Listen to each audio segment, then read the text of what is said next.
KBC on Sunday Express. This segment will be focusing on the social issues, the challenges that families face out there, and what we can do just to better the society at large. So tonight we want to talk about the dilemmas of parenting in the digital age, and in studio joining me to have this conversation is a counseling psychologist, Ngatia.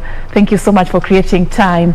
Of course, just to take us through what has been happening, this dilemma. You could be in your living room right now and your children are stuck on their phone, or they could be glued to the screens just watching something, and it has affected your communication, your connection as a family.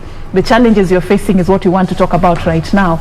Let's first of all get to hear from a parent by the name Doreen Ngatia, who I talked to earlier. She shared this with me concerning how frustrating it is for her to parent in this digital age.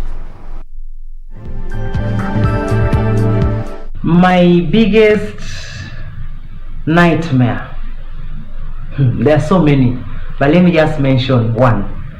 Not knowing what your children are actually watching and not knowing who they are communicating to. That is a nightmare to me. And it has affected us in this way. In these last 2 years of, let me call it, Corona period, you somehow allow your child, the gadget has become like a babysitter. So you allow your child to have it, sort of to soothe them. And they've become so attached to it that there's a separation between the family members. That is a nightmare. How am I coping? I am doing my best. I have put in place timetables that when it is mealtime, I don't want to see your gadget near you. When it is devotion time, I don't want to see your gadget unless you're using it for music or maybe to read a verse. And when it is study time, keep it away unless you're on Google Classroom. So those are strategies that I've tried to put across. Again, I am trying to tell them, if you must use your earphones, use them away from the rest of the family. Because I come out as a nag when I keep calling and shouting and nobody hears me, because everything is here. I'd like to ask our guest today, when you come across such, how do you become a better parent? By being their friend and also understanding that they need to use those things, because they sometimes carry them to school. How can I control the use of that? And another question is, being an old school parent, as I mentioned before, how will I not keep checking what my boys are watching and not look like mommy is a snitch?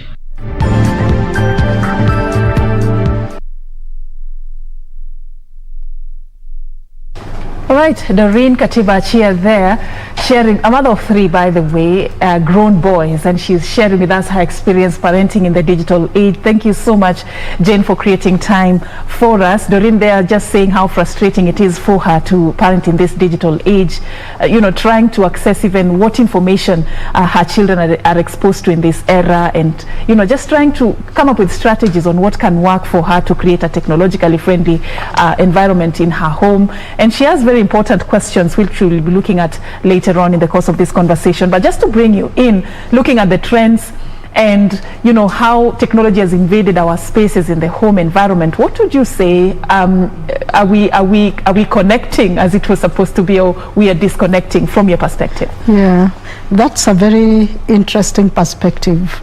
First, we need to acknowledge and appreciate that we don't have a manual for parenting.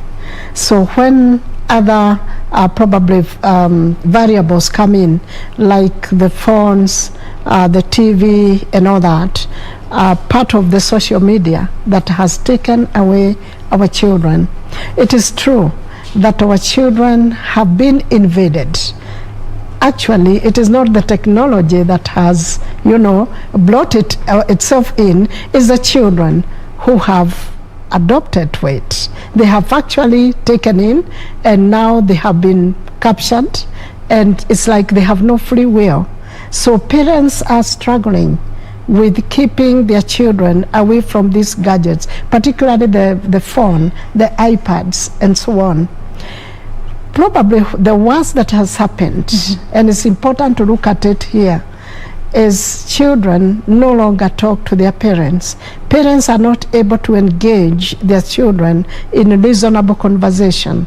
Children across all age, especially teenagers, including even the younger adults who are still at home. The younger children have actually been taken away from play.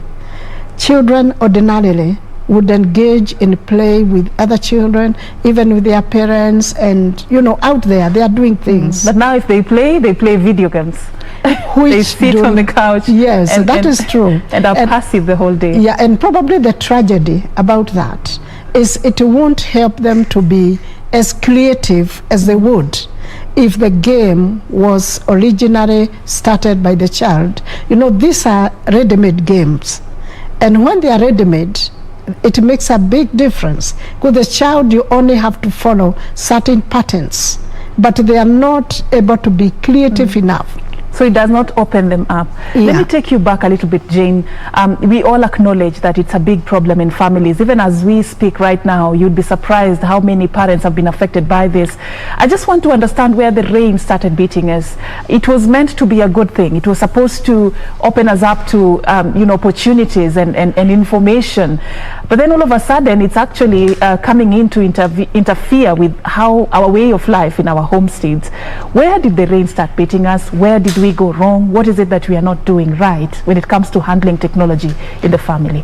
Well, that's a very important question and a very critical observation.